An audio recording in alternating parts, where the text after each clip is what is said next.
This one goes out to the Artcasters. Ooh, Artcasters! I say you're catching your spell, Artcasters. Catching your spell. Ooh, you're gonna cast that spell. Strike the hell. Whoa! Ooh. Hi, hi, hi, hi, hi, hi.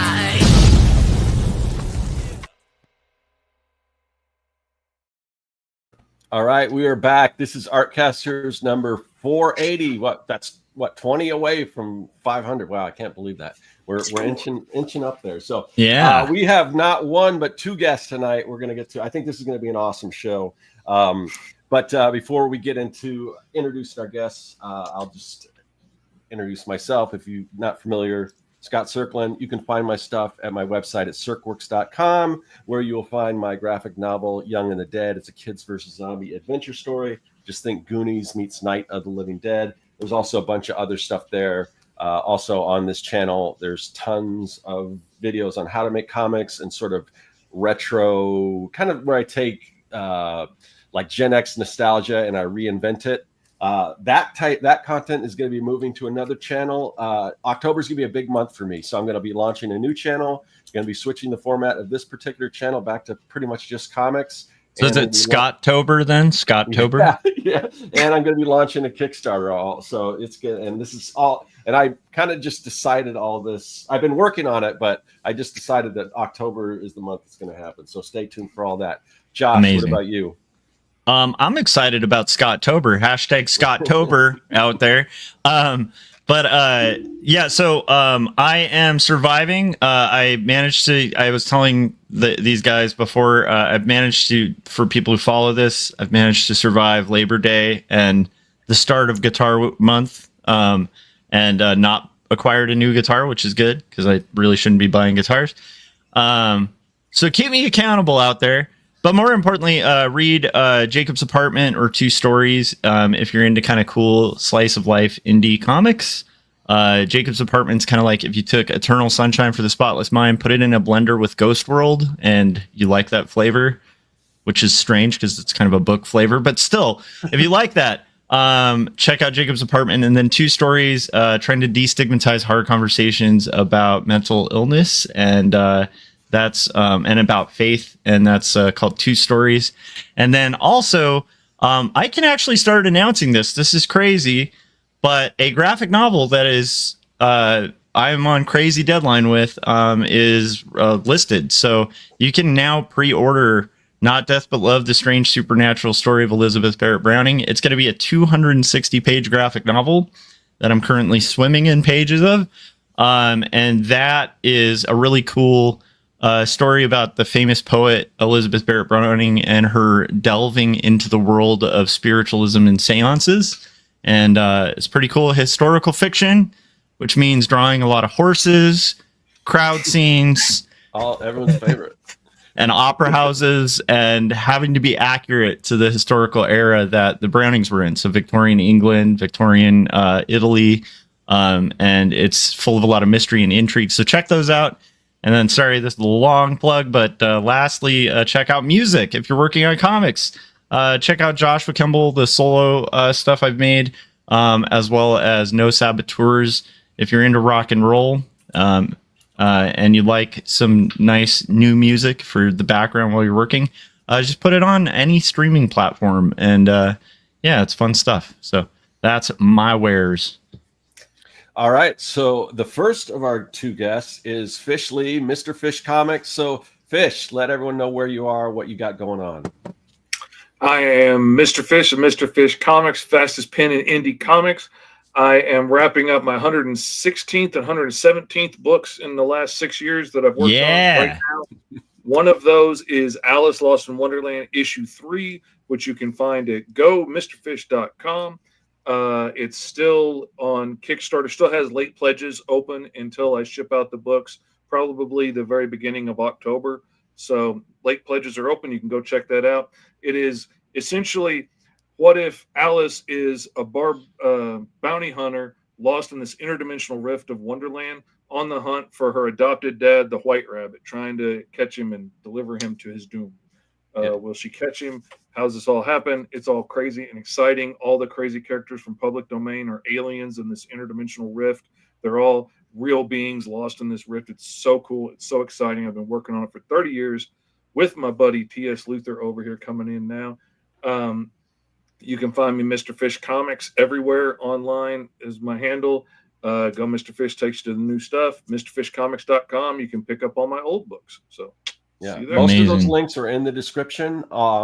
Also, I read the first issue and I loved it. It was super fun. I loved the melding of the different. So I said, I only read the first issue, but it sounded like it's mixing. You're going to mix like Wonderland and Oz and all that. Yeah. So they're all different territories. Neverland is Right. a territory. The Emerald City is a territory ruled by actual like D&D dwarves, and It's great. like Yeah. all crazy. yeah. So, and the writing was great too. So TS, if that was you. So we had Fish. I wasn't on the first That one issue. was Okay, me. I well, can take credit for that one So alone. what you're saying is it only gets better. Exactly. Yeah. Thank you. It does. I've gotten so many compliments on issue 2. It don't hurt my feelings at all. All right. So we had Fish lined up, and he's like, we got to have my buddy TS on, my writer. He's Thanks, he's buddy. going to be Got great to. on camera, and so I'm like, the more the merrier. So TS, let us know all about you. Thanks. I'm the best writer on Alice Lost in Wonderland. I'm at TS Luther, and I write comics. You can find me at TS Luther everywhere on the internet, mostly on TikTok doing those silly dances. That's how you get all of the views these days. And my website, can'tbekilledcreations.com. I am the creator of Tokyo Fire, which is my cyberpunk book, published by Professional Entropy. Hellion and Bash, which is my superhero book, also published by Professional Entropy. And the big thing I have to plug, other than all of Fish's stuff, because he's always dragging me around writing his books, is I have a new book coming out from Invader Comics called The Digger, which is basically what if Indiana Jones hunted Short Round. And that's my first comic book that's distributed into shops, so please go and check that out, and obviously buy everything that Fish makes, because that's the only way I get paid.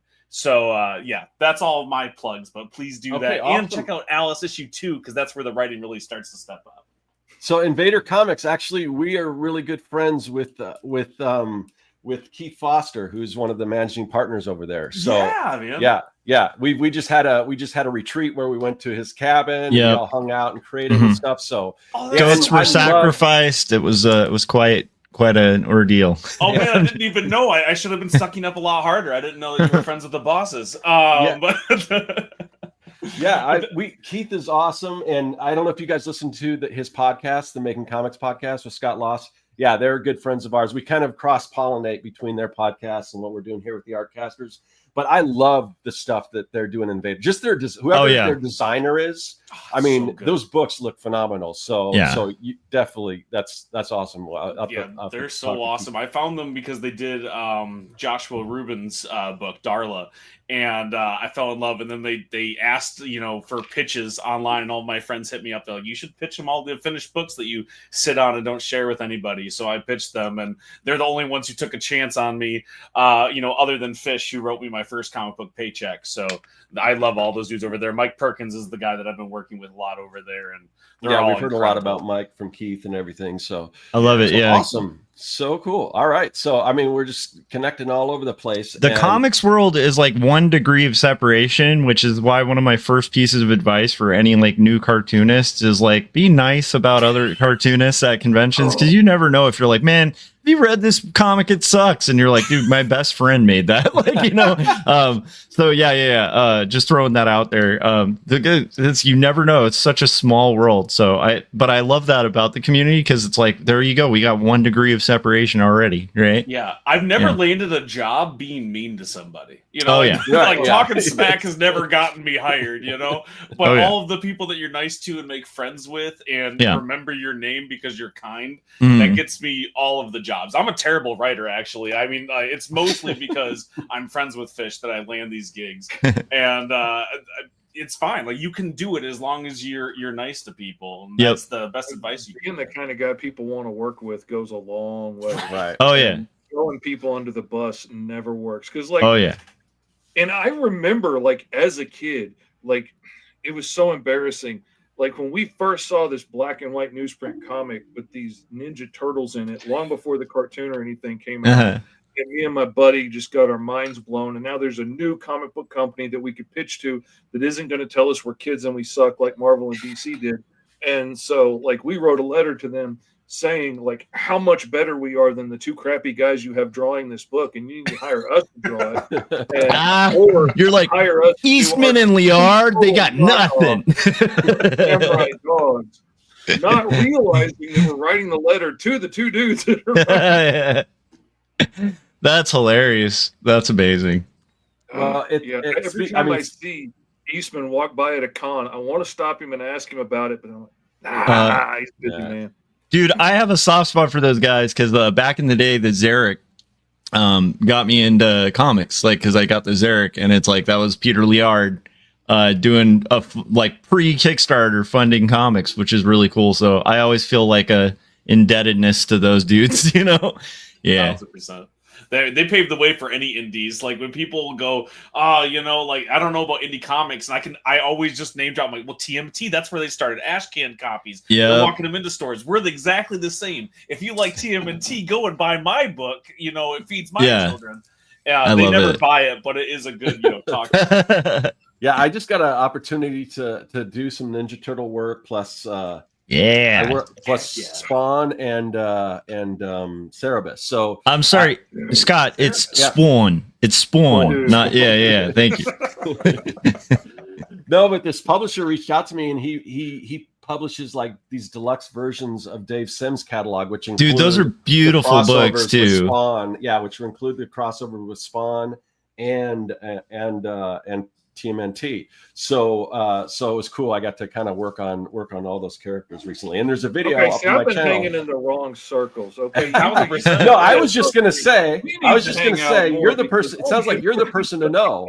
It sounds like you're the person to know, Fish, because based on what TS says, and I mean, just the fact that you're producing. Let's get into that, because that's kind of the overarching thing. The topic is I put, based on what Fish is doing, I put how to be a comic making machine. Yeah. So, and it sounds like TS is a part of that machine. But I want to know, because Josh and I and our kind of inner circle of people that we hang out with here online and in person and everything, we kind of pride ourselves on being really disciplined as far as mostly comics. Like I'm not quite as anywhere near as prolific as you. But I do a lot of other stuff too as well. So, but as far as creativity, and creative projects, I mean, I've got a lot under my belt. Is the same with Josh and everyone else, and we kind of preach that.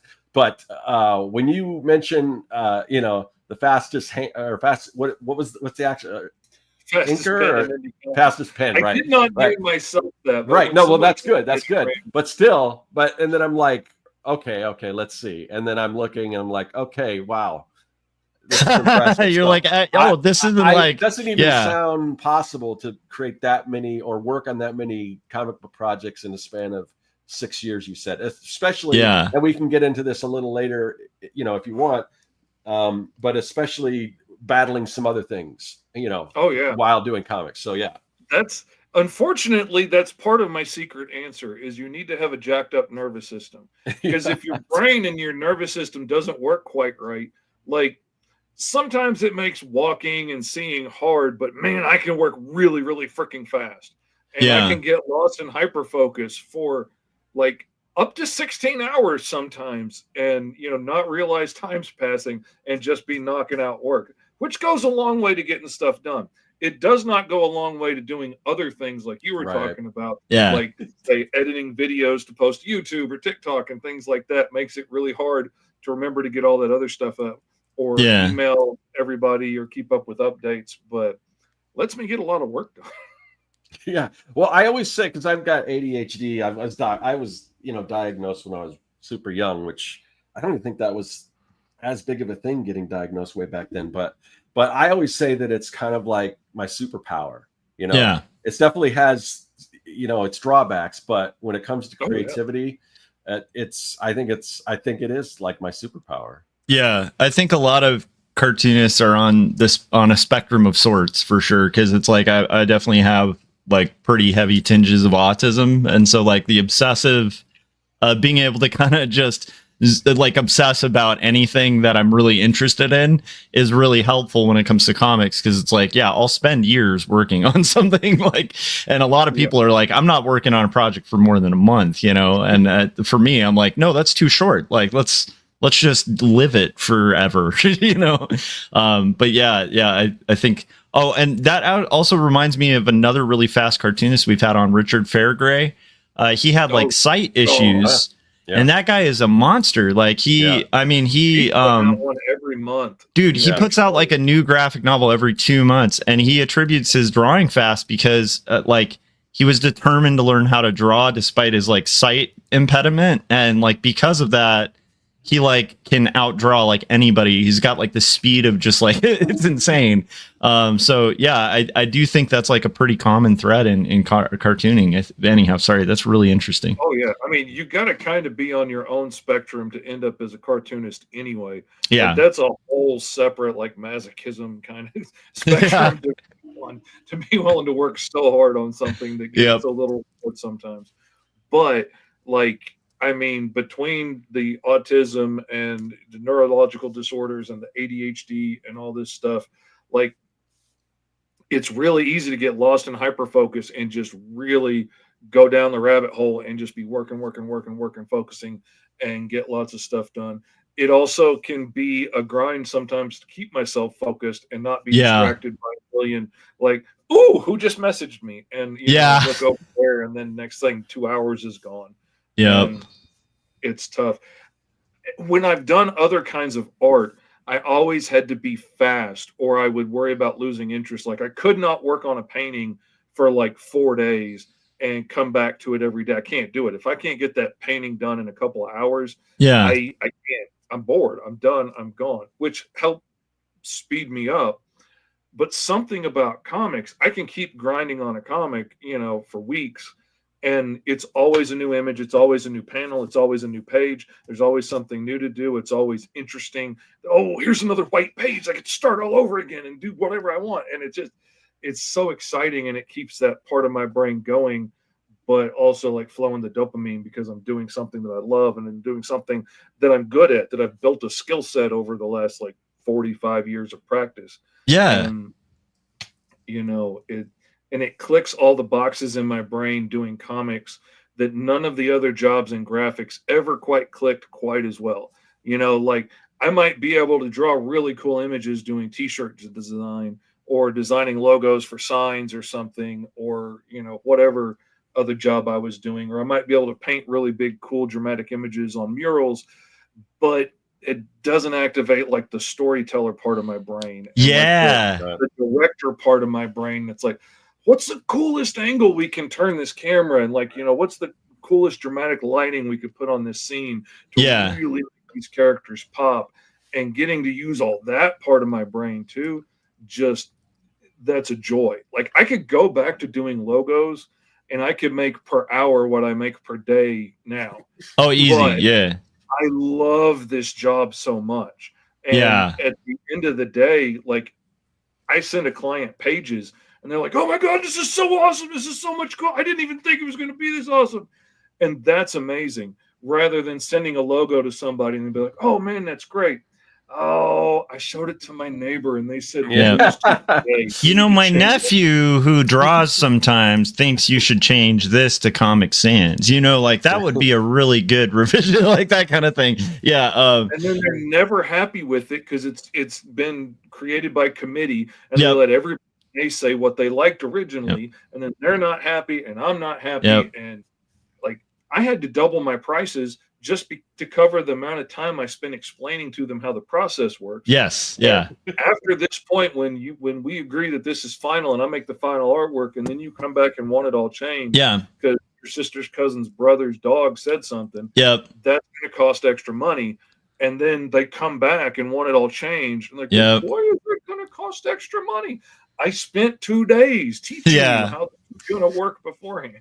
Yeah, we've talked. Scott and I have talked about that a lot. You know, we'll give advice to young illustrators and stuff, and it's like when you're doing illustration, always make sure you have a contract with the stipulation of like, scope creep, because like if you don't, like you very quickly can become like almost like an indentured servant for clients sometimes, where they think you're just like you don't have work hours. You're kind of indispensably going to just make any change on any whim. And sometimes it's crazy things like where it's like, hey, can you like turn like, I like the way you drew this. Like, can you turn the character around? And you're like, okay, I can kind of do that. But now we're talking about like a completely different thing. And we've gone through rounds of revisions. Yeah. Comics do hit marks. That's a good point. Sorry, Scott. I'm like stepping over. No. Yeah. But, yeah, I feel like comics do tick off a lot of things for people who get obsessed and interested in the process of art. It's such a unique challenge that I think it never gets boring. Oh man, it's set direction. It's like designing cabinetry in kitchens. It's all that kind of stuff. It's fashion. It's storytelling. It's emotion. Yeah, there's so much cool stuff that it gets to activate, and you get to think about and work through if you're doing your job right. And you got your graphic design in there too, where you have to like really work in type and like page flow and like spread design. And it's just like it's like almost like when you master one thing, there's another thing to focus on the next page. So I totally relate a lot to that, Fish, because it's like it is the one medium where honestly, if I was like on a desert island, I'd probably be doing it for free, So it's like, yeah. You mean you're not doing this for the tens of dollars that we make every year? Yeah. If there's like a bread truck in the background, it can't just say bread on it. It needs to have a company logo. So I end up designing a company logo to put on the side of that bread truck. Or somebody throws in the script and is like, yeah, he's holding a map. So then I have to decide, well, how do you draw a map of an interdimensional rift where all these different planes are crashing in together? And what would that look like? And when you can travel with a sword cutting holes in reality, what would your paths look like? And so I had to map all that out and make a big map, which became one of the add-ons in the campaign. I was going to say, but now it's still a giant mural, okay? I didn't say draw the most magnificent map I've ever seen in any sort of art form. I said, hey, they might have a map in the background. It's like put an X on it somewhere. And he comes back with this double-page spread, man. Well, I think that's a good point that TS that you just suggested a map. He draws this real detailed thing that could have just been in the background. Yeah. But if you're going to take that time, why not make a Kickstarter reward? I mean, I'm a big advocate of getting the most out of your artwork. Yeah. Draw it once and you get paid from it however many times you can. But the other thing I mean, it's funny because I when I started off, I went to school for commercial art. So, I was doing graphic design and illustration. And it was funny because it wasn't until later that I realized that those are kind of two separate things. And that there's a lot of illustrators out there who don't have a very good design sense. But it has come in so handy for me to be able to design as well as illustrate. And I kind of noticed that when I was reading your book, like you've got the fake ads and stuff in there, and I can tell, oh yeah, okay, he's a designer as well, or he's got somebody on staff that is. But but yeah, I mean, it's that much time doing signs and stuff and T-shirts without getting a real crash course and making designs look right. Yeah, and then at that point, I'm like, well, if I got to go ahead and put a name on here, I might as well make it look cool, and I might as well turn it into something. And if I'm going to put a lot of work into it, I might as well make a reusable asset out of it that I can use over and over again. And I do a whole lot of that. Like, if I'm going to design a building in great detail anyway, I might as well make a really good image of that building so I can bend it in perspective and use it over and over again when I need it from whatever angle I want it from. Or if I'm doing, like one client, I don't think he realized when he said he wanted to put the Kremlin in the background of a shot. I think he was thinking like gray government, concrete building. I don't think he realized just how freaking crazy detailed the Kremlin is. If you don't know. Oh yeah. I just drew that. I actually drew that recently too. I drew that recently too. I did a comic for a client designing this thing out in a bunch of different separate levels and pieces so I can move it in any perspective I need to and move all those little separate pieces in and out and have all the windows and alcoves. And then I had to do the inside, and then I had to do the parquet floor, and then I had to do all of this stuff. But I've got these really awesome 3-point perspective shots in every panel of the inside of the Kremlin as these guys are walking through. And by George, if anybody ever needs a Kremlin in a book again, I can do it really quick now. I wish I would have known that beforehand. Yeah, and he doesn't just do it for real buildings. I wrote a script for him, and he had it delivered to me in a week. When I say this guy's fast, he's fast. And it's a gorgeous book. I can't wait till he finishes flatting it so we can finally sell it. But it's time consuming. It totally is. But I came to him with the script, and he delivered it back to me in a week. And I said, "How did you do this?" And he had drawn the floor plan for this mansion that we had in the script. And I said, "Hey, the magical mansion, it'll change all the time. Don't stress about what it looks like on the inside because it's going to change all the time, so you don't have to worry about it." And he said, "No, it will not, because I drew this floor plan and I detailed every single room in it. I know exactly every book on the bookshelf. And here I have a picture of it. And here's the blueprints. And I drew it in every single room in full detail. So now I can finish your book in 2 seconds whenever we need to." And then he did that for every single building in the small town. And the reusable assets is always genius, but it's not as simple as like copy and pasting, which I see a lot of guys who watch Fish's streams. They go, "Oh, so he drew a pipe once and now he's got pipes, so he never has to draw a pipe ever again." And it's not that simple, but Fish makes it look that simple. That's amazing. That's cool. So what are some, I mean, in addition to the, quote unquote disorder, quote unquote superpower, what other, like, what tips do you have just for like the average person as far as production wise and getting stuff out there and things like that? I mean, I love the idea of sort of that, taking a little time to do that pre-planning, which, some people skip that because they think, oh, it's going to take some time, but that, saving a bunch of time on the back end. Yeah. That's the thing. Like if I know I have to draw like a specific pistol one time in this dude's hand in this direction, a lot of the time I'll go ahead and draw the whole pistol out and I'll save that as an asset. And then I'll mask off like where his hand goes and do that. It took me like an extra 10 minutes to draw the rest of that gun in than it would have. But then I have that anytime I need to reuse it again. If I need it laying on a table and that angle works, I already have it and I can pull it up and use it and save myself some time. Or I can pull it up and use it as a pencil layer and redraw it over it if I need to do something different to it. But having it like, or if I have that nice flat image of it, maybe I can skew it to get an angle and then I can draw a new one off of that that's at the angle I need. And then I'll save that as an asset and reuse it. And if you're going to put the time in to draw it right once, it's worth the time to make a reusable asset out of it so that you can save time and use it over and over again, to me personally. And it's my artwork. It looks like my stuff. I'm not sticking somebody else's clip art in my book. Yeah. The other thing is, man, I set schedules. I don't stick to them 100%, but I have alarms going off all day long from like 5:30 in the morning on, saying, you need to take your meds. You need to get up and eat. Okay, you've got like a little bit of time right now to check your emails and return messages, because then we're going to start page 1. And then, hey, break through the hyper focus. You've got 1 hour left on page 1. Okay, you need to get up and stretch, which is code for go to the bathroom and get a drink. And then, you got to start on page 2. And they go off all day long. Oh, now it's time to eat.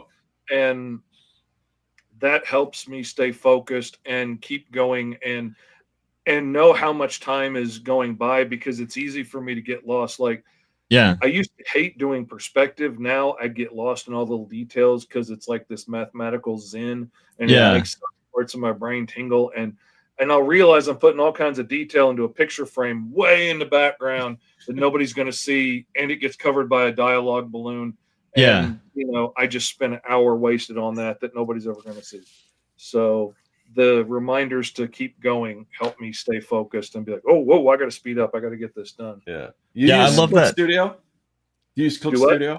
Do you use Clip Studio? Oh, yeah. The perspective tool, man, that's like when I started using, I mean, this is great. That's what made me kind of love perspective even more. My first art job was actually doing architectural renderings of like food courts and stuff like that. Yeah. We had these grids that we laid out, and it was like trying to wrap my head around all that. And so I got a pretty good handle on it, but the Clip Studio is just. I gotta mess with Clip Studio because at this point I'm kind of stuck with the old David Chelsea style stuff, and like and that can take a lot of time. So yeah. I mean, there is freedom sometimes using the other methods. Like I recently, because I've got this really weird, when you get to issue 2, you're going to love it. There's this really crazy establishing shot of Chasm City, which is these 2 walls that just broken apart. And there's a shanty town built. It just goes up and down, side to side, as far as you can see. And it's a shanty town just up forever into the sky. And like making my own little perspective lines to put in and stuff made that real easy to freehand it and draw it and not be stuck to really strict, perspective lines. Because the shanty town's not going to be straight and everything's not going to be clean.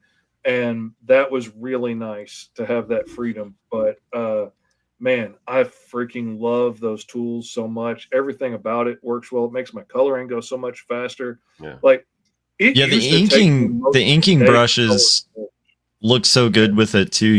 I can't replicate that G pen. I try to replicate it in Procreate. Nothing. I mean, I've tried. That there's nothing like that G pen. I don't know if that's what you use, but I love that pen.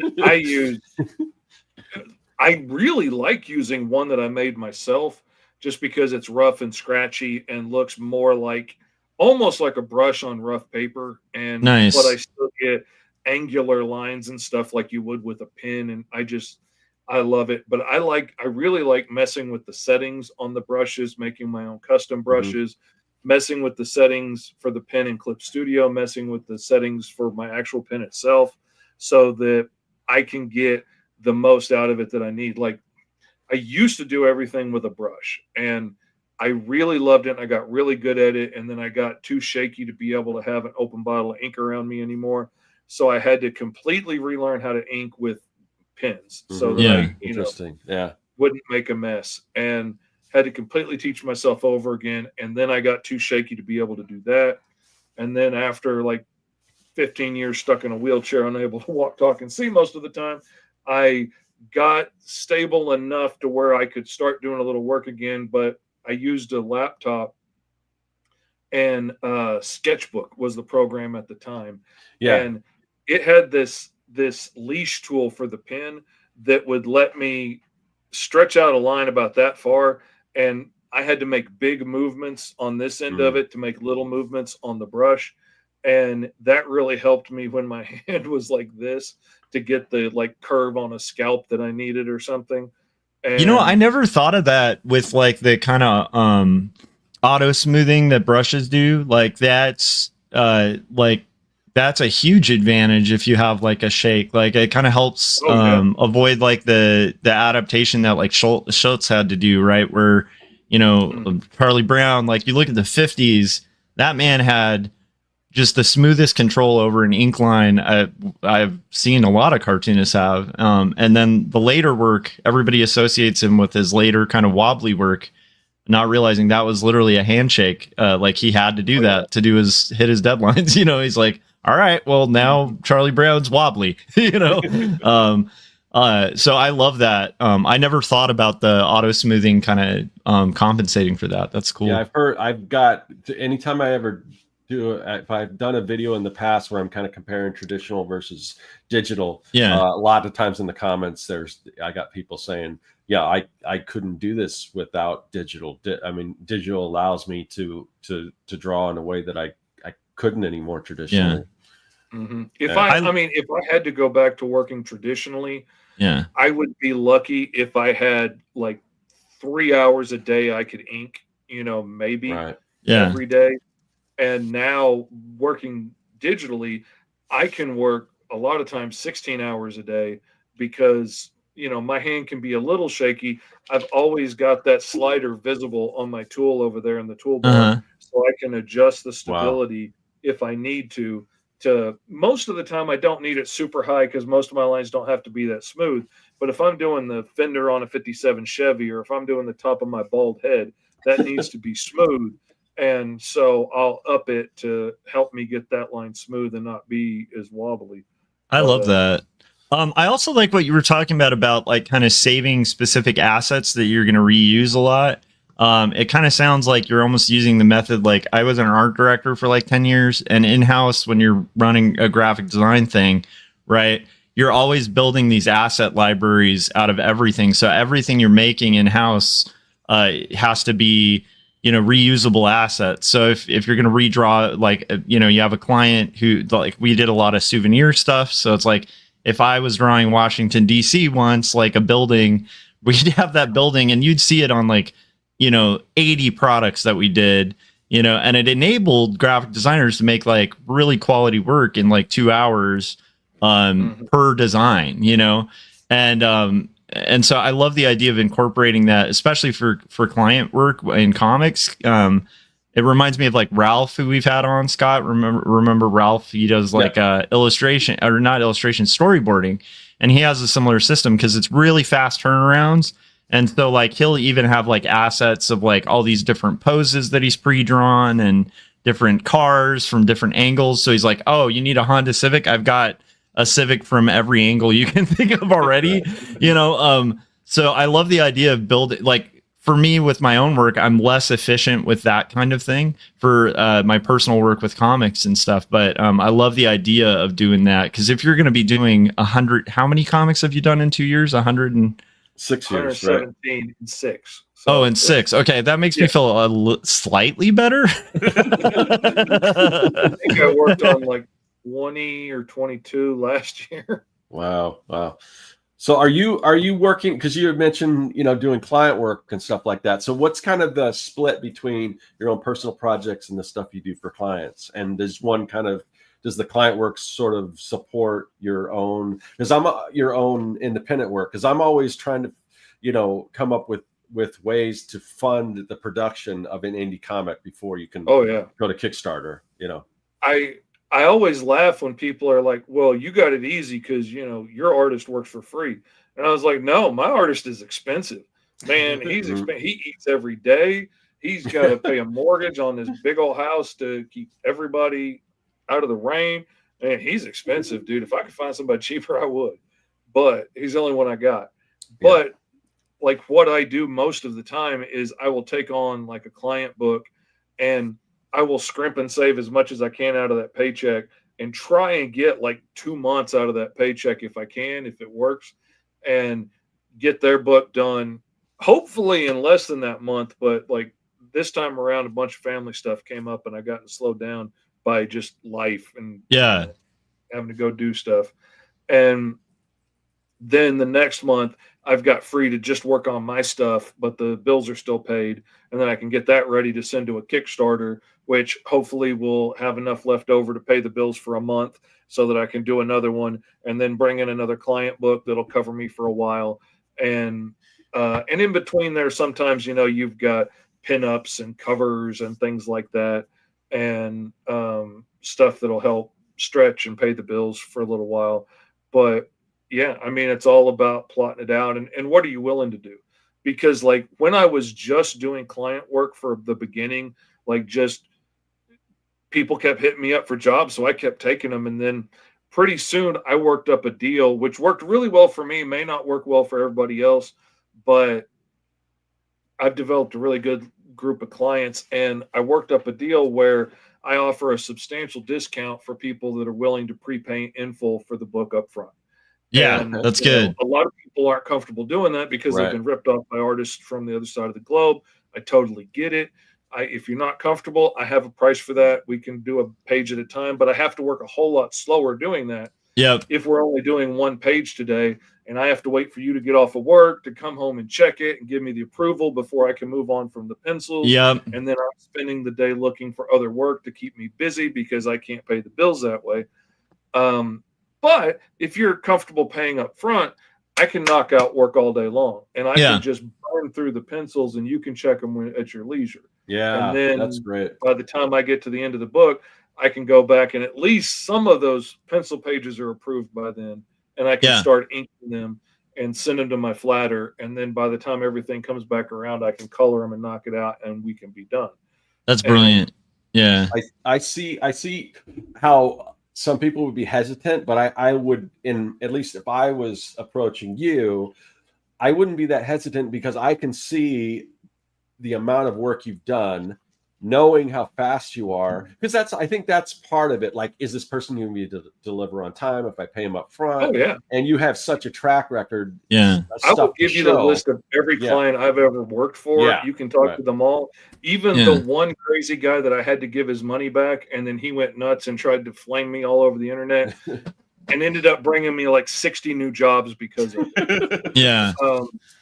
Talk to him for 5 seconds. You'll know which one the crazy one was. But you can talk to anybody and, see what they say about me. Yeah. I always deliver. I only ever have missed any of my own deadlines so far. Yeah. Knock on wood. Yeah, I mean, I get stuff done. And if you're not comfortable, we can pay more and we can do it the slower route. Yeah. But it costs a little bit more that way because it takes more time for me and it's a lot slower. Yeah, I think people don't quite understand sometimes like the reality of like what you're committing to when you commit to a comic. So like I barely ever do like right now what I'm working on is a creator-owned project that's like over deadline. Like so but I barely do like work for hire comics. But when I did, I would always take at minimum half up front, especially for like a graphic novel project or a longer project, because at the end of the day, when I was like full-time freelance, it's like that's, setting aside a couple months to like, if it's a graphic novel, like maybe 4 months, you got to kind of set aside for like out of a whole year where you have to compensate for like your overhead expenses. And like, that's a huge commitment for an artist. So it kind of does, I think like to collaborate truly, like doing a commitment like that's really good. And then of course have contracts to back it up, right? Because there are laws about not paying, sometimes they're harder to enforce because if you're in a different state and it's small claims we're talking about, but at the end of the day, I don't think it's unusual in it may be less usual in comics, but in commercial art, getting like half up front, at least is like a huge, pretty common thing, and a good way to get your artist to be fully invested in what they're doing. Because otherwise, you gotta, Fish is gonna have to take like 10 other projects to just keep the roof over his head. Yeah. As the writer here, sole writer. I know you guys all write, but I hire a lot of artists, and I don't think I could work with anybody if I didn't pay them half up front. That's the only way to do it. That's the only way to make sure that the person you're working with is going to be invested in your vision, and you're hiring them, and they are on the hook. They're wasting their time if you're not going to be doing that. I can't imagine paying somebody a page at a time and hoping that they still care about the script that I handed them. That's crazy work. I don't know how that would and end up at all, but half up front is the least that you can do. If not agree to a fee totally and then go forward. But as someone who has hired Fish for books before, I can say he always delivers and way faster than you would think. It's scary. If I didn't see him actually draw pages whenever we do meetings, I would say that he's faking it. He has had some Faustian deal. There's a painting of him in someone's attic. Somewhere in Georgia, there's a crossroads here. Exactly. That's crazy. People, when I work with a new client and they're like, "Oh, I'm not worried about it." I was like, seriously, they're going to come fast. Don't freak out. And then all of a sudden they get like 6 pages that day and they're like, what the hell? And I'm like, I had never had pages come through so fast that I couldn't keep up. That never happened to me before.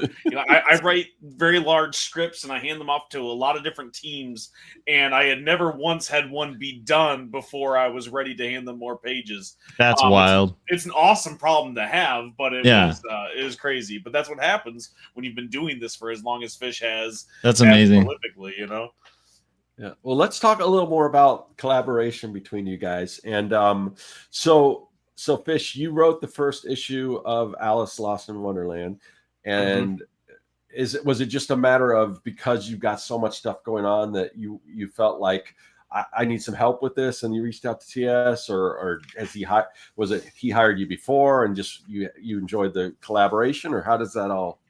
I had already been hiring TS. He came on my radar when he sent me some stuff after seeing me on TikTok, and sent me some nice messages and sent me one of the posters for his book and stuff, and which was really sweet. And then he asked me, like, hey, would you read this script that I wrote? And, let me know what you think. And I was like, okay, yeah, I'll read your script. Sure. And I'm trying to pump myself up. Like, there's always nice things you could say. Like, man, you used a lot of words, and man, there's punctuation on every page. And, I was like, I could say something nice, I'm sure. And then I read the script for Hellion and Bash #1. And I got so excited about it. I started coming back. I was like, hey, man, I got some ideas here that, what you got's great, but like, oh, we could do this and this. And he's like, oh, no, I've already got an artist working on it. Like, they're already like halfway through the book, which kind of pissed me off, because I really wanted to do it at this point. It was really good. And I managed to worm my way in and do the lettering. So, it's the best lettered book he's ever put out. But he got on my radar because he was good. And when I meet people that are good and talented at what they do, I like to keep them in my orbit and learn from them. I like that. Yeah. And like, I was having trouble with editors because I work so fast. It's, like, I've worked with some really great editors, but they need like a week to get back to you on something. Yeah. That's a year to my brain. I cannot wait that long when I need to get something out. And I knew TS had branched out into doing this full-time writing and stuff, and was really putting everything he had into it. So I was like, hey, can I bring you on as an editor and help me out with some of this stuff? And I can send him stuff to edit, and then I get edits back like that night or in the morning, which is freaking great for me. And I can keep going and make the changes and send it out to print and get on to the next thing. And then he was helping me edit the first issue of Alice. And then I wanted to do a little mini comic like I had been doing with a lot of my other books, is just like an introduction to who the character is and stuff. And we got to talking about it, and I was like, hey, you want to write the script for this? And he's like, sure. And so he wrote the script for like a 8-page mini comic, 6-page with the cover. And I read it, and it was really good. And then it quickly ballooned into 16 pages because I really liked it. That's how this started off. This was supposed to be an 8-page story. Right. Yeah. And it did such a great job. And we were talking about like what we were going to do over the arc of the first 6 issues, and plotting out all the points that we needed to hit.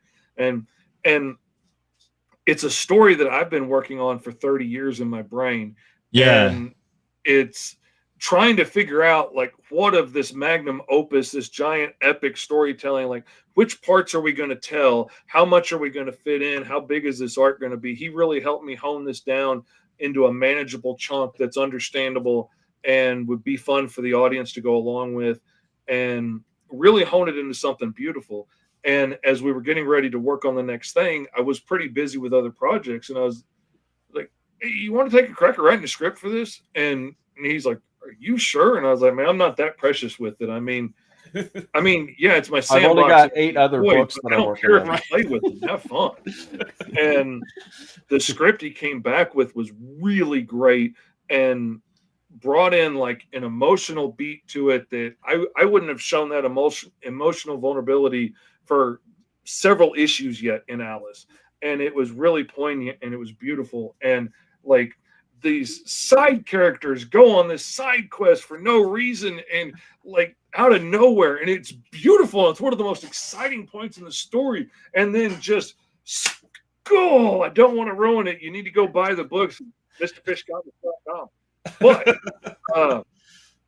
it's really freaking good. And I was like, okay, yeah, this works. This is fine. And then we were going to move on to #3, and I was like, hey, you got time to write the script for #3, or do you want me to do it? And he said, well, no, you're not getting this back. Like, I'm having too much fun here. And I was like, I couldn't hey, believe cool, the message man. I got. He It's goes, like- "Hey man, I know like- you're working on stuff. Are you busy? Like, I can write number 3." And I said, "You will never write another issue of this. This is mine. You can't take this away from me." That's now." fine by me. Everybody likes it better now, anyway. Well, I've only read the first one, and like I said, it was great, and I thought the writing was great too. So I'm like, okay, I gotta. Yeah, that's exciting. Now you're ready for the good issue. Yeah. Yeah. But I mean, that's the thing is I had great stuff to dive off of. Fish has been working on this world for 30 years. And my thing, and we talk about ADHD and hyperfocus, is I can nerd out about anything. If you're excited about it, I will dive in. I will become your biggest fan if you want me to write in your world. That's my job as a writer for hire, is to love what you love. And so when Fish said, hey, all this public domain stuff is canon, I want to bring it all in, I bought every single old public domain book I have. I've read every single Wizard of Oz book, all the Neverland stuff. There's so many Easter eggs in there. No one's ever going to notice them.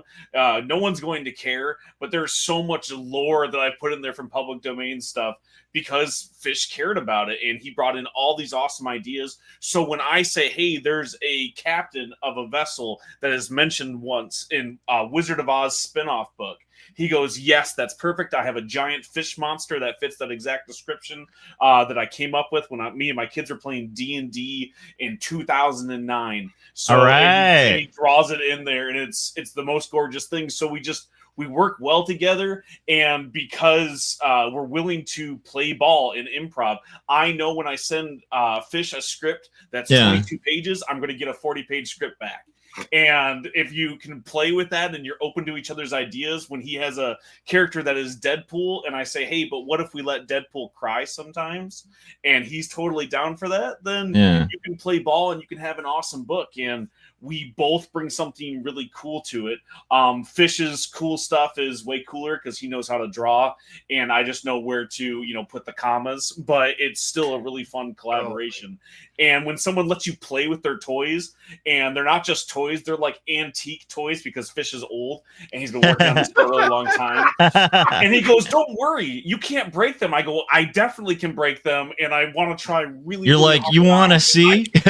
Yeah. And I do every once in a while. Sometimes you gotta smash them so the storyline is cool. That Power Ranger's leg is broken, but I have a really good reason in the story. Yeah. And so like I am really careful, and I am precious with his toys, but the fact that somebody lets you play with them just gives you all the inspiration you need to really give it 120%. Because I don't know if you guys know this, but it's really hard to get a gig writing comic books. Yeah, I can imagine. Right? It's not if as artists have it easy because at least you can show somebody somebody actually has to take the time to sit down and read your work. Yeah. Right? I don't envy the you. fact that he lets me do it, like I will do anything to make sure I keep this gig. And he has gotten me jobs. I've gotten hired for books because I can go, hey, I write for Mr. Fish Comics, and people know that name, or at least can see that he's made 120 comic books before and has taken a chance on me. Yeah. So it goes a long way.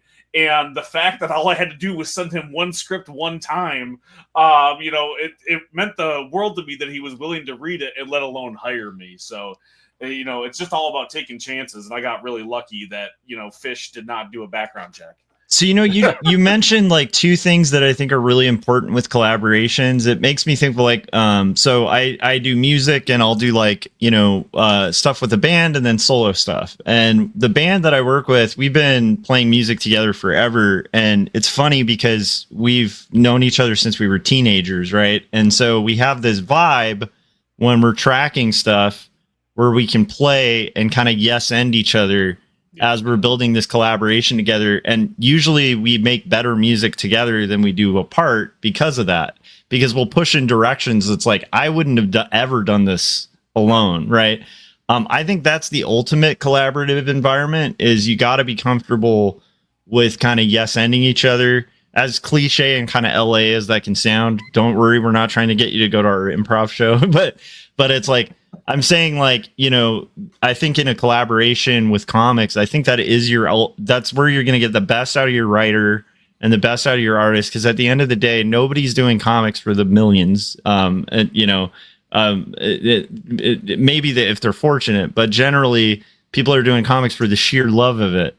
And so it's like, that's kind of the key thing is like letting people express their art in what they're doing. And so like yes ending an artist is good because you're going to get better art. Because, you know, if I came up with a cool fish monster and you let me use it, oh yeah, let's do this. And if you have like a really emotionally resonant part that you want in a story to make the stakes higher, and the artist yes ends that, you're going to have a richer story. So I just what you're describing is really cool and rare. And so I think that's cool you guys have built that and managed to kind of keep a professional relationship, because that's a rare thing. Oh, we're not professional at all. We're terrible. But we've gotten mad at each other a couple times. I really made him mad working on the script for the last one. Yeah. But I mean, but that's okay. Like, he will straight up yell at me about stuff sometimes. And that's part of why I keep him around, because like he really argued with me because I was working on so many of my own books going in so many different directions.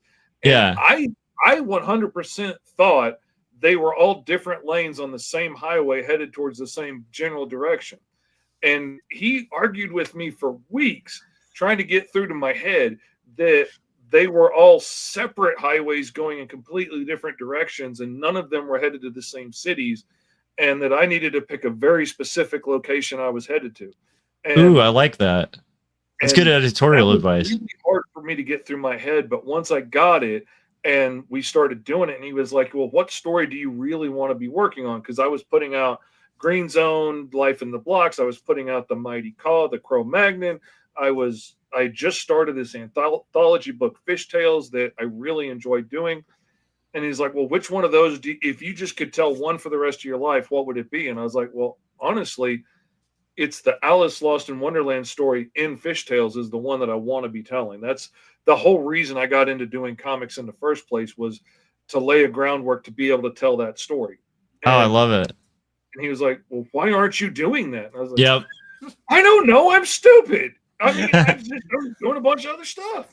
And I wasn't trying to be mean because those other stories weren't awesome. In fact, they're incredible, and that's partly why I wanted to work with Fish. I got to write a story in Fish Tales, and it was a lot of fun. And it was in the world of one of those books. It was in The Mighty Caw. But when you're trying to do comic books, it's so hard. Like we've talked about, getting them funded, making sure that we're going to build an audience. You're building an audience for 4 books, and it's so niche, and you might not have enough money to do the next issue because you're not plugging one book, you're plugging 10, and you know, they're all disparate, separate audiences. You kind of have to double down sometimes with one of your products, and especially if there's not one that you have like a special love for, it's kind of hard. You might start to find some of the work disingenuine. Like it was really hard as an editor to say, hey, stop doing these awesome books that you're doing and do the one that you love to do. But I mean, obviously, pick the one that you're going to let me write, which is, you know, my main ulterior motive. But I just really wanted to see him make the book that he wanted to make. And before I was the writer and I was the editor, that's my job, is to make sure he puts out the best book that he could put out. Yeah. And the answer was to double down on the one that he hadn't even done yet. I love that. Do advertising that makes it easier to get the word out. Yeah, that makes it easier for people to know Alice Lost in Wonderland is the book Fish does, and not Fish does.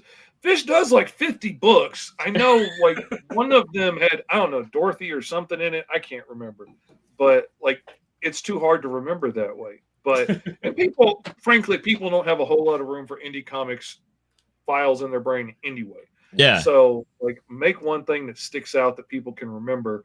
And that's what I've been working on. And I've really been loving it now that I get to focus on the one thing. And I get to I love that. My heart and soul in it. And I love that the results of it is kind of ending up on the thing that got you into comics in the first place, because I do think the comic game, just like the commercial art game, can be this trap where you take the commercial art gig so that you'll have the time to make the thing.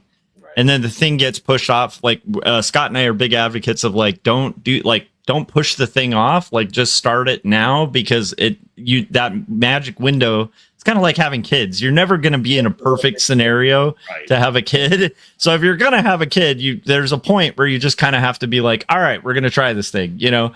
And so I love that TS was like so intuitive on that, like helping you get to that point of like remembering why you're in this in the first place.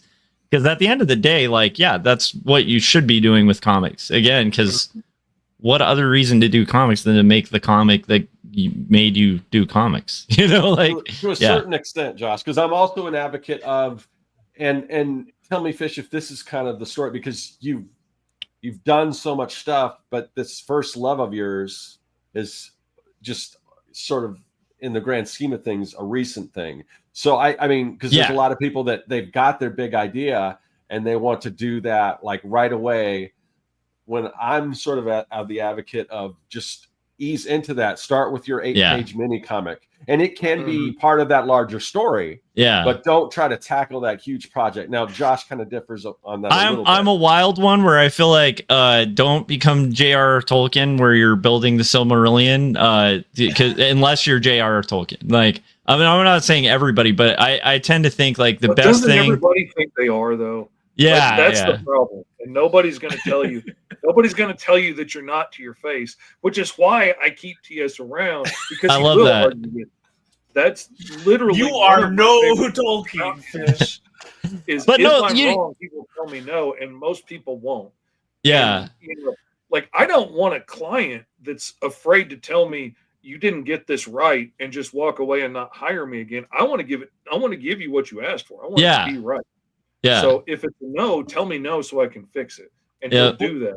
So, but you hadn't just like, if you had just started like, and younger writers and creators come to me sometimes and ask, they're getting ready to do their giant magnum opus, their graphic novel, and they've never even written a page yet before. They've never published anything. Yeah. And I do tell them don't start there. Yeah. Or if you are, be prepared for it to not be your best work. Yeah. I thought, my first story was going to be the best one I ever wrote, and I'm never going to have any other ideas. And you know what? No publisher ever wanted that story. And I look back at it now and go, yeah, I get it, because it wasn't that good. Yeah. And the stuff that I write now is way better. And if Fish had come to me with Alice when he was in his 20s in the 1920s and said, hey, I want to tell the Alice story, I would have told him that he wasn't ready. But he had done 140 comic books over 200 years. Yeah. And so I was like, hey, it is time to do your book, man. Why are we waiting on this? I don't know how much time you have left. You came to me, like you're in a wheelchair, all gray hair, full Professor X style. And I didn't know how much more time we'd have on this book. I'm like, we need to pull the trigger on this now before I'm telling this story at your funeral. Like, what are we waiting for here, man? Let me write the story. That's what I love about Scott and I's kind of disagreement on this. I think we both kind of actually agree, because I think it's depending on the temperament of the artist, right? But for me, I'm like UTS in the sense that I thought my first comic was going to be the Eisner winning, profound, brilliant thing. But the thing is, I suffered through it and finished it. Yeah. And in the process of that, had a million other ideas come and realized like, oh, that's not like, nothing is a sacred cow. Like you make the thing and then you have at least a thing. At least you have a story to shop. So it depends on your personality. If you're a person who's going to do 5 pages and not finish and just ritualistically do that, then maybe you do need to commit to your baby and just be like, okay, I'm going to make the best thing I can today. But I also love Scott's idea of like, yeah, don't carve off more than you can chew. Cause like you will learn how to do comics by doing even a 20 something page comic. Right. If you're a young artist, you're going to go through that making something that's not quite what you thought in your head you could make. So either way, but yeah, it's funny that Scott and I have always had like a disagreement on that. But I personally feel like, yeah, if you want to make, like a Queen album and you can't play 2 chords, it's better to make a 2-chord punk rock album than no album, You'll learn your way and you'll find it. And the thing that I love is when those writers and stuff come to me and they disagree. They're like, no, you don't understand. This thing is ready. I'm taking it to Image and I'm going to be bigger than Tom King tomorrow. Yeah. And they finish it and they tell me the next thing they're pitching because they realized, they got to the end of it. But it's a good thing that they did. I'm glad that they went for it. And honestly, every book that you're writing should feel like it's your baby. Yep. It should be your favorite thing. You should be in love with it because you're going to put everything you have onto the page. I don't deliver my best work when I'm not in love with what I'm writing. Yeah. So I treat everything I'm writing, whether it's Fish's toys, mine, or somebody else's, like this. I'm going to die if this isn't perfect. Yeah. And I deliver the best thing I can. The cool thing, though, is after you've done it a lot of times, you go back and you go, wow, I've gotten better. The Yes. stuff that I thought was perfect before was honestly terrible, and I'm embarrassed that I pitched it to people, and I burned bridges because I shouldn't have pitched these things. Yeah. But you learn, and sometimes they give you a second chance, and then they hire you to do a different book that has to do with lots of public domain characters, and you have to read Wizard of Oz till 4:00 in the morning because that script is due, because he works like a madman, and he needs to draw 30 pages before tomorrow because he's going to press the start. I love the inverse relationship of most scenarios, including my own, where it's usually a writer kind of pressuring the artist, and it's funny to me the opposite of that, where it's like, come on, write more pages, and it's the artist pushing the writer. I think that's hilarious now for another mini comic, and I've been waiting to. I just moved, so I was sitting on my computer, and I was like, I should text Fish and see if he's done with the pages for Alice #3, so I can hand him the mini issue. And I was like, hold on, am I ready to write 8 pages in the next 30 minutes? Because if I'm not, I cannot send this text message, because he will go and finish those 30 pages right now if I tell him I'm ready to write something else. And I've heard the same thing, that it's the exact inverse from most groups, but it's great practice for me. One of the reasons why I wanted to work with Fish so bad is I wanted to learn how to play with somebody else's toys, so I could get more for hire work. And it's worked, and I've gotten hired on other people's gigs, and I credit Fish for like the pressure cooker that he has put me in of, I need more pages now, don't kill off my favorite characters, why isn't this funny, what's up with all your hats, like it's a whirlwind working with this guy. That's amazing. So I'm interested. So what part of the story, Fish, do you have like an outline that you give to TS, or is it just to the point where it's kind of wide open and you just trust him implicitly? I mean, I haven't downloaded all of the 30 years of lore I've been putting together for this thing, because I tried self-publishing this story as an ashcan like 30 years ago when I was, I was only 20. I tried doing it back then, and I was 20 and I was grown up, and I was trying to show everybody how grown up I was. So I packed it full of as much vulgarity and graphic nudity and just violence and blood and guts and everything I possibly could to show how grown up I was, because that's what grown-ups do. And that's why they put the grown-up only labels on the movies and stuff. And then when I took this thing around to comic book shops and stuff to try and pitch it to them, well, it's got to be wrapped in brown paper so nobody can see the cover. It's got to be sealed in plastic so nobody can peek inside. It's got to be in the back behind the beaded curtain where you got to show ID to get to it. And we want 80% of the cover price to hold it on consignment, not even like buy it from you. Yeah. And I was like, well, I can't produce it on a Xerox machine for that. So it didn't happen. I'm glad now, looking back, there's only one copy lost in the wild somewhere, and they probably lost it. But I keep looking on eBay every once in a while just to see if it shows up so I can get it back, because I don't want that out there with my name on it. But over the years, it grew as I grew, and it went from just a power fantasy story about like, what if you gave Conan a TARDIS in the form of a sword that let him cut through reality and go wherever he wanted? And there's no rules, and nobody to tell him you can't do that. Like, what would somebody who's completely only interested in themselves do if they had free reign of the multiverse? And it was just a power fantasy adventure story. Get to put in all the time traveling stuff that I liked and all these things. But over the years, as my life became more complex and I grew and I matured and I got older, and like as I adopted kids, he ended up adopting this little girl that was separated from time like he is and could survive time travel the way he can, which is why they have this bright white hair. And and as time went on, that relationship grew and changed. And I took things that I saw from my life and friends' lives and other people's lives, and especially like, a bunch of my buddies from high school that had kids way too young and Yeah. had really bad relationships with them, where they tried to be the buddy that comes in on the weekend and takes you out for a good time, and and then dumps you back off at grandma's for 3 months.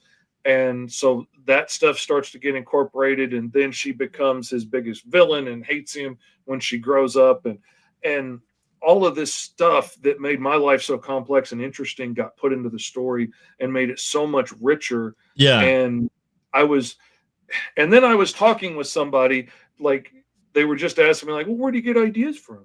And I was like, man, it could be anything, man. You can take nursery rhymes and like set them in a sci-fi place, or gender flip the characters, or what would this be like if 5 and 20 blackbirds baked in a pie was about ninja assassins trying to kill the king? Like, what would that story be?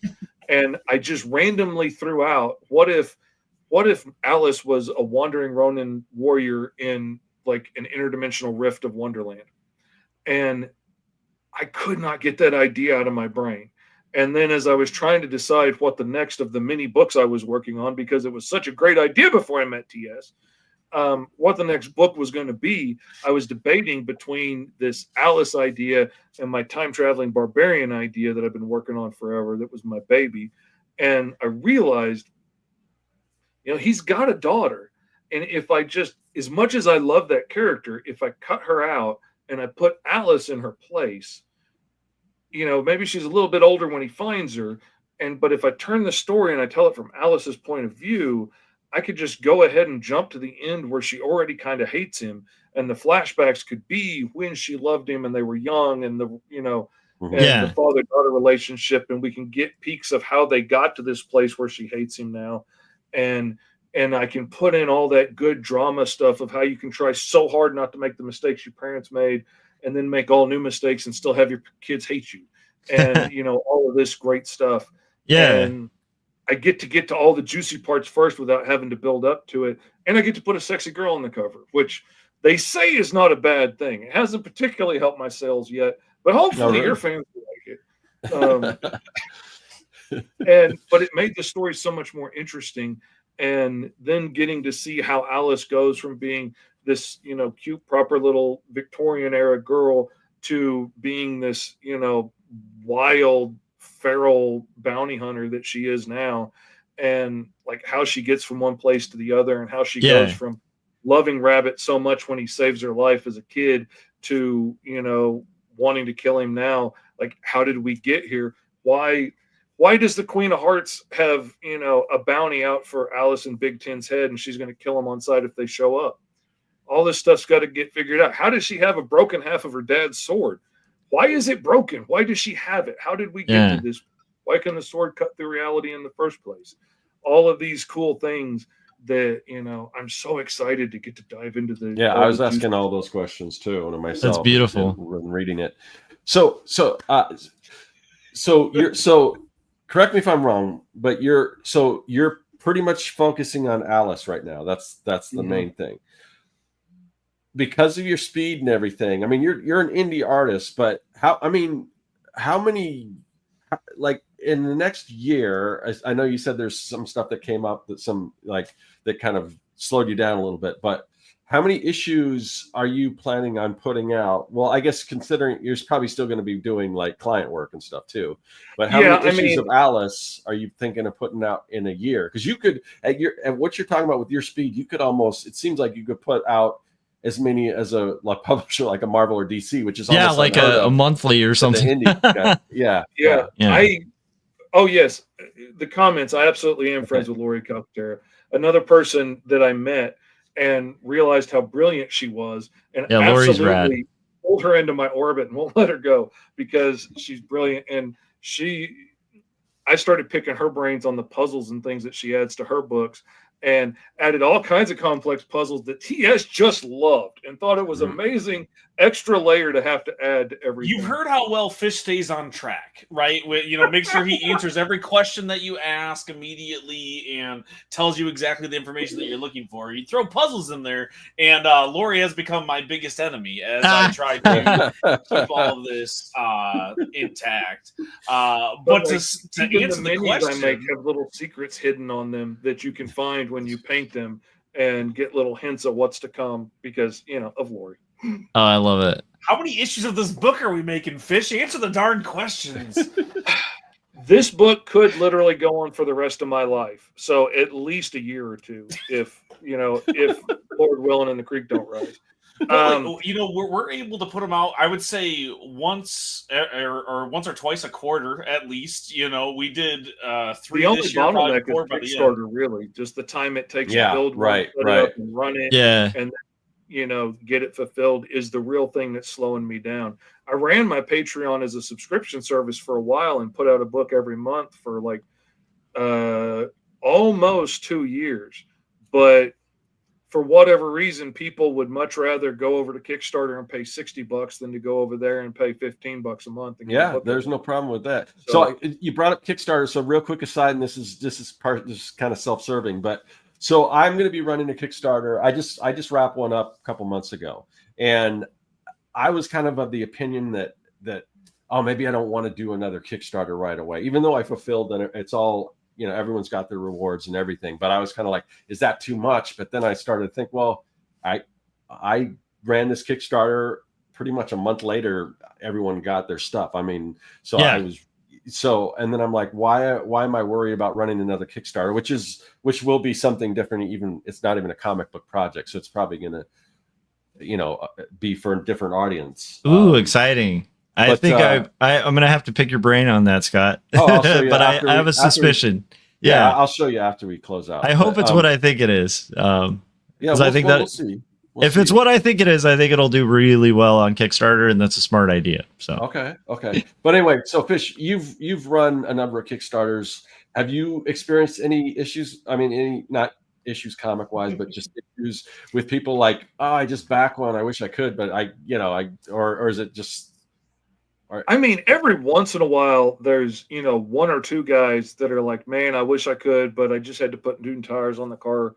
Right. I'll catch a back issue on the next Kickstarter. Yeah. Or something like that. Or like one guy that was a super backer and backed everything at all of the like leather bound hardback tiers with all of the minis and metal bookmarks and stuff. His parents took his credit card away for a while, and so, which makes sense because I was really wondering how dude was pulling this off because I mean, I've seen those tiers and I can't afford them.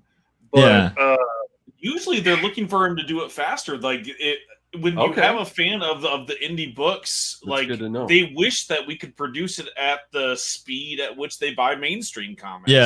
Yeah, and like they're never disappointed when it's coming out faster. I was afraid of that same thing, and I took like 6 months in between Kickstarters because I wanted to make sure everything was done and I had the book ready to hand to the next one. And every time I would talk to anybody involved, including Fish's fans, they're like, "No, I'm ready for the next one right now. I wish that you had 4 or 5 because I'm in a drought of stuff I want to read." And when they're a fan of someone like Fish, they're excited to read Fish's next book. So like they're usually just looking for us to put them out as fast as we can. Yeah.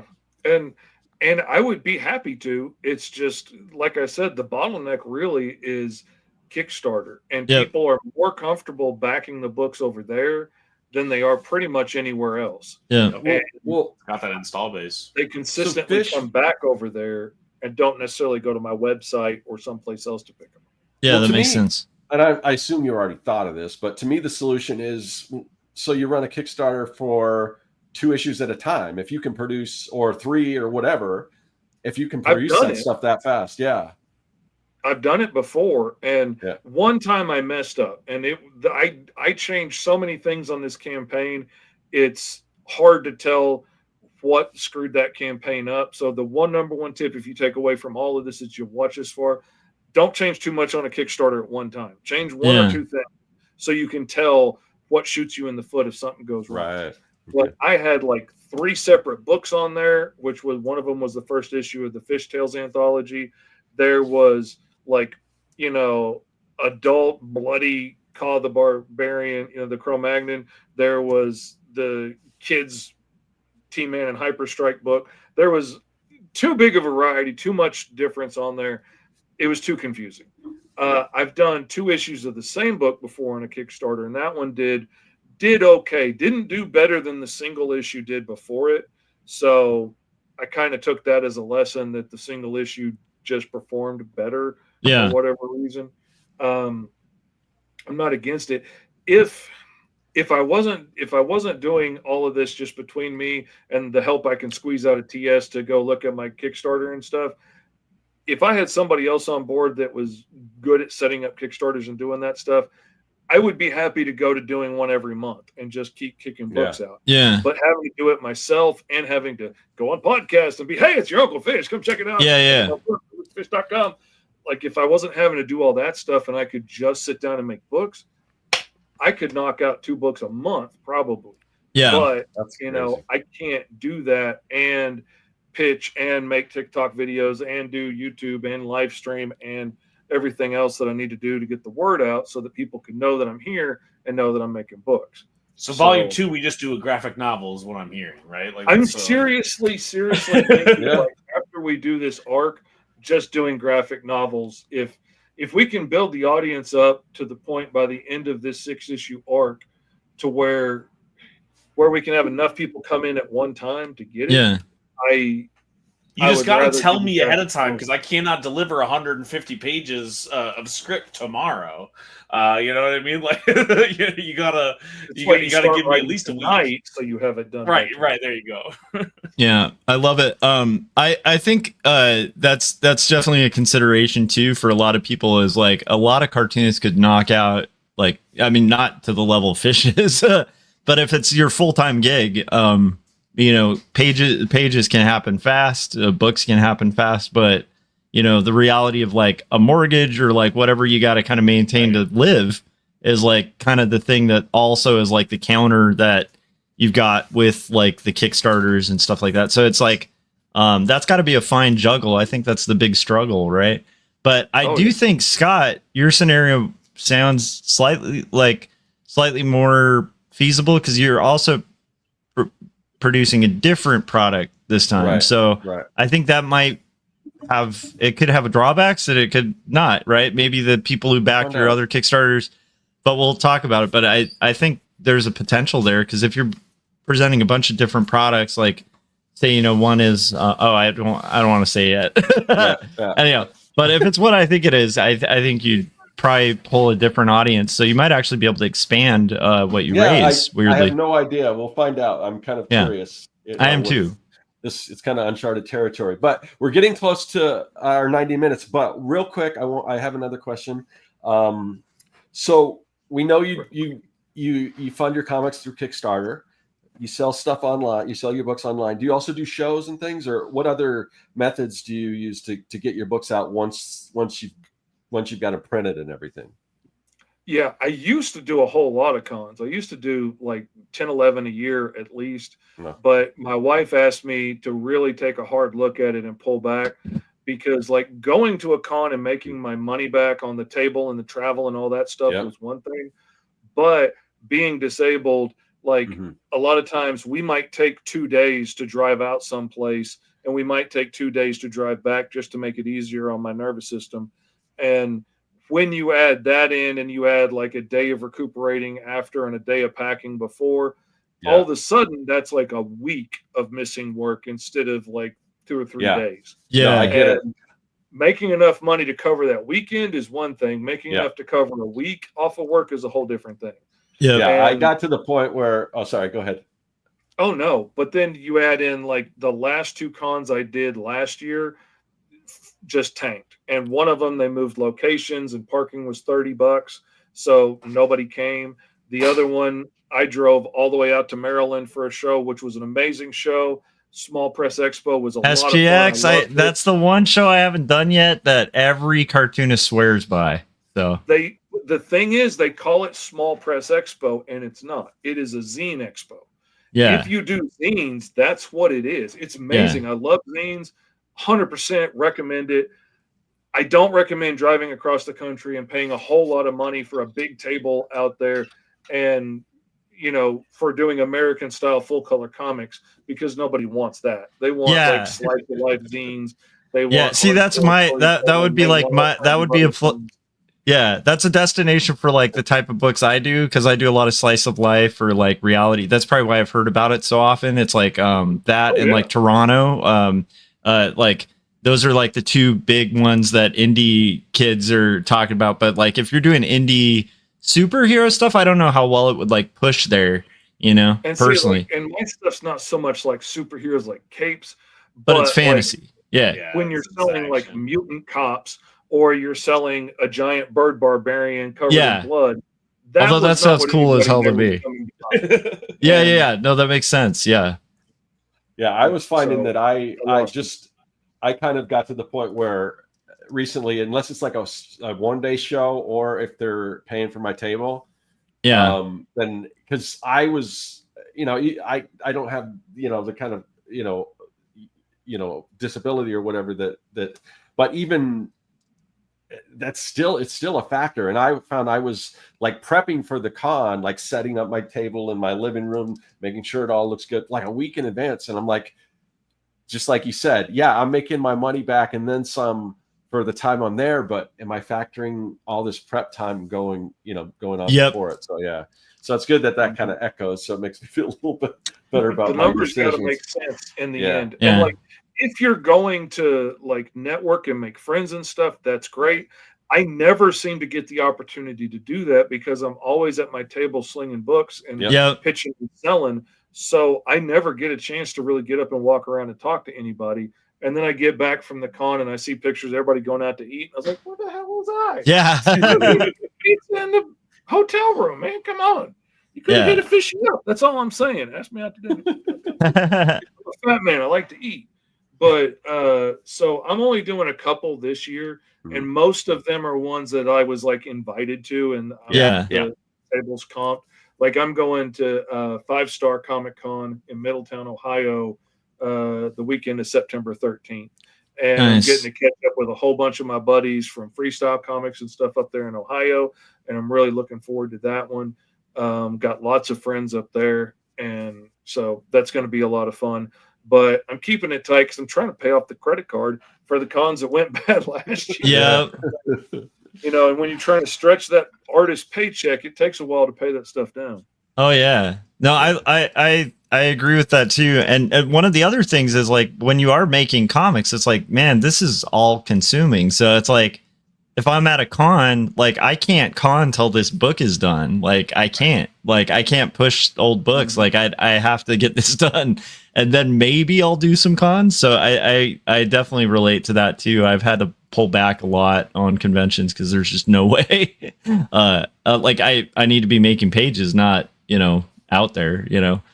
So yeah, that's the juggle, man. That's always the thing. Like we got a lot of our fans from TikTok, and they bring it up a lot. They're like, hey, you guys are on TikTok a lot less. I took a whole year off basically social media, and it's hard to tell some of the people that are excited about my work. They're like, how come I'm not seeing you on there? It's like I'm getting work. I gotta go write pages. I gotta and do the thing. We as artists, we can live stream while we draw, but like I could not live stream while I'm writing a script. Like when I'm in writer mode, watch it. That's not entertaining to see. You're just gonna see me biting my fingernails and playing with fidget toys, going, "Fish, stop texting me new ideas. I gotta finish this thing." Man. TS, that's hilarious because there's a classic like Monty Python sketch that's like it's a bunch of writers in a coliseum with like an announcer, and there's like a large audience, and it's like, and he's typing the word "end," and now he's writing it's a past participle. Oh wait, no, he changed it to the present, and it's like there's an audience just like. I've had people ask, like, "Well, can we just like watch? Like, you're entertaining on the thing," and I'm like, "I'm not entertaining when I'm writing. That's what it's on the page now. I have nothing left to give you."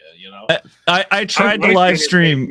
Not when I'm writing. I tried to write live. I can't be distracted. Yeah. I make a lot of sound effects drawing. I'm real quiet writing. Yeah.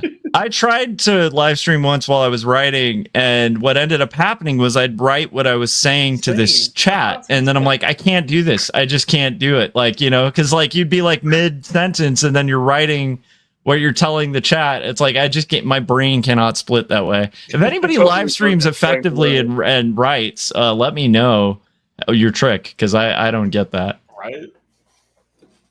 All right, guys. So we're about our 90 minutes. So any last like parting words, that things that maybe we didn't touch on that you wanted to let people know about? Not necessarily pitching stuff. We'll do that afterwards. But if there's any like pin on anything you want to put or anything like that, we'll start with TS first. Yeah, so if you want to work with people in comic books, so this is the thing that I get asked. I mean, I don't know how to work for Marvel or DC. I've never been hired by anybody who doesn't look like Fish. But if you want to do that, if you want to work in any comics, you got to go make your own book. That's the biggest question I get asked a million times. Yeah. Hey, how do you do this? You got to go make one. If you can't draw and you want to be a writer, draw it anyways. Find a friend who likes green crayons and let him scribble his stick figures on there and do that book. Hell yeah. Put it out there. Go make one. Because if you can do that enough, then you can send a script that you practice to someone like Fish, and then you can get hired doing some indie books. So go make them. Stop asking me how to do it. That's how you do it. You just go, you try, and then you practice it. So go do that. And now Fish has probably more intelligent words to say. Fish. Actually, that is my biggest advice too when it comes to getting faster, when it comes to getting better, anything anybody asks me about, there is no better educator than actually making comics. Yep. I have made a living as an artist since I was drawing people's D&D characters on the bus in junior high. It's how I've always made my living. My artwork jumped just exponentially when I started doing comics 6 years ago, because drawing one really cool image a day for a t-shirt or maybe two for a sign or something is nothing compared to panel after panel, page after page of the same person, the same face, having to get it accurate, having to draw so many hands, so many shoes, so many things you never wanted to draw. And I'm just way better, way faster. I have a style of my own now because it's built off of me working and doing all these pages that I never would have had the way I have now without it. Just start doing it. And if you're worried that, well, what if my first book sucks? Congratulations. It is going to suck. It's going to be terrible. They're all a little bad for some reason. There are mistakes I made in T-Man and Hyperstrike that I will never forget and I will never make again. And there are mistakes I made in the remastered version that's full colored that I will never forget and I will never make again, that I just made like 2 years ago. You're going to learn, you're going to grow, you're going to get better. Yep. I'm of the same mindset of, maybe not start with your magnum opus exactly, like short stories are a lot easier to start with and get your feet wet. If you can figure out how to tell a story in 4 pages or 8 pages, then you'll do a better job in 20 or 60 or 100. But also, I kind of kicked myself a little bit because I was too scared to launch into the story I wanted to tell 6 years ago. And I could be 17 books into it now of my own, or 117. That's a good point. Now, if I had just dove in and done it, who knows how life would be right now? But TS certainly wouldn't be writing on it right now. Yeah. And making it better than it ever was. So exciting. And I don't make any mistakes anymore. So like I got them all out of the way. Now I'm perfect. Yeah. So hire me.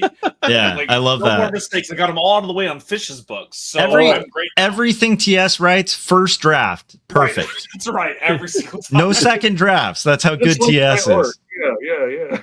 So in the spirit of hiring TS, this is now's your moment to tell everyone where they can find you online. You can find me at TS Luther everywhere. I like TikTok. Again, I make all the dances on there, so you can follow me there. Occasionally, I give writing tips like just go do it. You can head over to my website, can'tbekilledcreations.com. You can find all of my books there. Yeah, my portfolio's there. Hire me for stuff. And if you're going to a local comic book store between now and November, which is FOC for The Digger, that's my new book that's going to be in stores from Invader Comics. What If Indiana Jones Hunts Short Round? I know it sounds crazy. It is. It's an awesome book illustrated by Sam Gudelin, one of the best artists working out of Europe. We co-created it together, and it was good enough for people to actually pay us to make the book ahead of time. And that almost never happens for indie artists. So if it was that good and they wanted to give us money for it, maybe you will too. Go check it out, because Fish doesn't pay me a lot, and I have kids, okay? And like, you want my kids to eat, don't you? Like, you don't want my kids to starve. Go buy my book, man. Yeah, support TS and support Invader Comics and our good friend Keith Foster over there. Yeah, they're awesome. Fish, what about you? Where can everyone find your stuff? I am Mr. Fish Comics everywhere. I'm on TikTok. I'm on YouTube. I'm on Facebook. I've started doing a Wednesday live art stream with my buddy Esteban from Ultra I Comics. saw that. I saw the roll for heroes. It's great. Nice. Yeah, it Check is it out on so YouTube. much fun. We roll up random prompts and create new characters on the spot. So you can come hang out with us over there and check that out. Lots of fun. We've come up with some crazy stuff. The fan engagement is so much fun. And go MrFish.com will take you to whatever I'm working on presently, which is Alice Lost in Wonderland 3. Still available for pledges now on Kickstarter. Yeah, all those links are in the description, as well as the links to TS's website. So, Josh, what about you?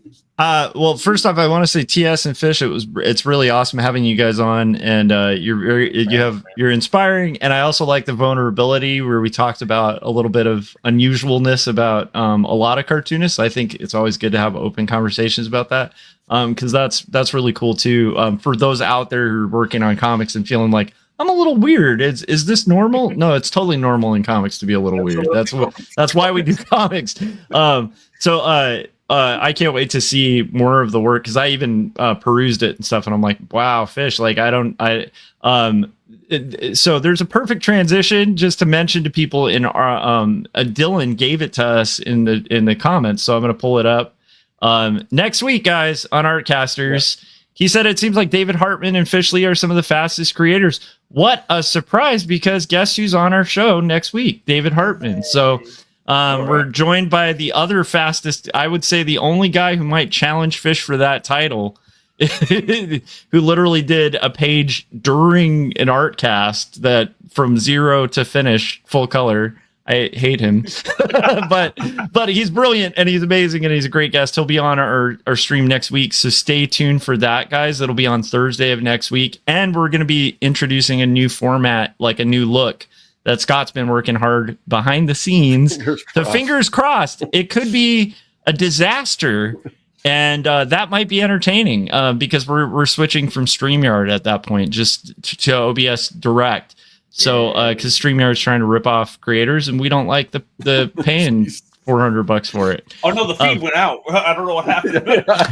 I know. I'm sorry, StreamYard, but no. I mean, StreamYard's been good to us, but the price is just way too high. It's kind of like so we're trying a new thing. So stick with us, guys. With that, and then also, support their book before you kind of do anything with mine. But you should pre-order. Definitely pre-order. Not Death But Love, The Strange Supernatural Story of Elizabeth Barrett Browning. Turner Publishing is going to do a beautiful job with it.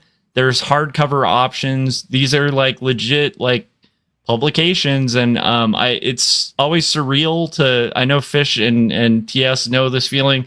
It's surreal to be working on something and see the book listing start going out and have the marketing team start meeting and talking about how we're going to promote it and push it and stuff. And it's kind of surreal that we've gotten to that point on this book, because I've got about a year and a half into it, or 2 years, I think, invested in this book. So awesome. Check out that book, and also check out Two Stories in Jacob's Apartment. And just seconding what TS said, feed his kids first. I got to feed my kid too, so it doesn't hurt. Scott, speaking of feeding kids, how can people help you feed yours? And my kids are pretty much out on their own. So, you got dogs. You got dogs that need to eat. All right, so you can pick up my comic book, my trade graphic novel, where you want to call it, Young and the Dead. It's a kids versus zombie adventure story. Just think Goonies meets Night of the Living Dead. That's what that's all about. So if you're into old 80s, kid-centric action adventure films like Goonies, Monster Squad, E.T., Explorers, or more recently Stranger Things, you'll love that. Check that out on my website.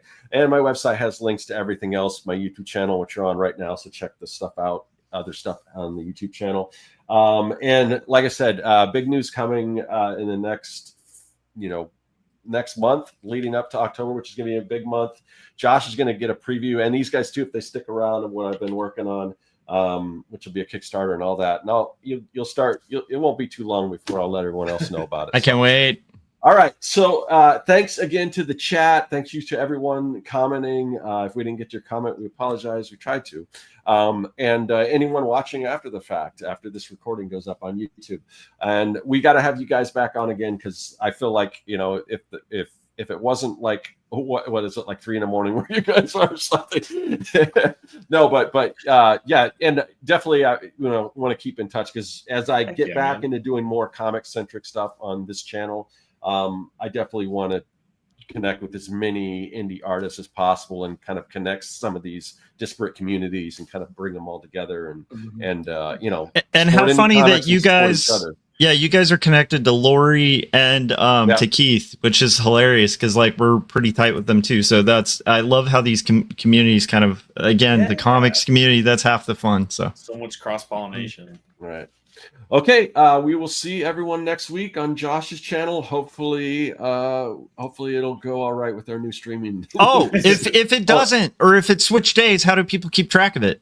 Oh, shoot, I forgot. Yeah, so join our mailing list. We don't spam you or anything. The only thing we do is usually at least 30 minutes ahead of time, we send out a newsletter. It lets you know who the guest is going to be, what the topic's going to be, whose channel it's on, most importantly, so you're not confused. Because it does get a little confusing because we alternate channels and hosting duties on this show. So just join our mailing list and you'll get alerted whenever we're ready to go live. Thanks for reminding me, Josh.